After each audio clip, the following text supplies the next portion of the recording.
ರಸ್ತೆ ಸುಧಾರಣೆ ಮಾಡುವಂತೆ ಆಟೋ ಚಾಲಕರಿಂದ ಪುರಸಭೆ ಅಧ್ಯಕ್ಷರಿಗೆ ಮನವಿ. ರಾಮದುರ್ಗ ಪುರಸಭೆ ವ್ಯಾಪ್ತಿಯ ರಸ್ತೆಗಳು ಹದಗೆಟ್ಟಿದ್ದು, ಈ ರಸ್ತೆಗಳನ್ನು ಸುಧಾರಿಸುವಂತೆ ಇಂದು ಜೈಭವಾನಿ ಆಟೋ ಸ್ಟ್ಯಾಂಡ್ನ ಆಟೋ ಚಾಲಕರು ಪುರಸಭೆಯ ಅಧ್ಯಕ್ಷರಾದ ಶ್ರೀಮತಿ ಲಕ್ಷ್ಮೀ ಕಡ್ಕೋಳ್ ಇವರಿಗೆ ಮನವಿಯನ್ನು ಸಲ್ಲಿಸಿದರು.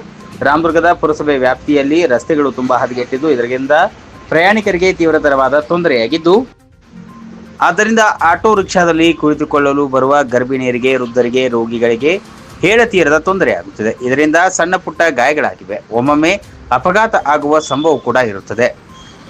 ಆಟೋ ರಿಕ್ಷಾಗಳು 24x7 ಕಾರ್ಯನಿರ್ವಹಿಸುತ್ತಿದ್ದು, ಹಗಲು ರಾತ್ರಿ ಎನ್ನದೇ ಸೇವೆಯನ್ನು ಸಲ್ಲಿಸುತ್ತಿದ್ದಾರೆ. ರಾತ್ರಿ ಹೊತ್ತಿನಲ್ಲಿ ಎದ್ದು ಬಿದ್ದು ಹೋಗುತ್ತಿದೆ.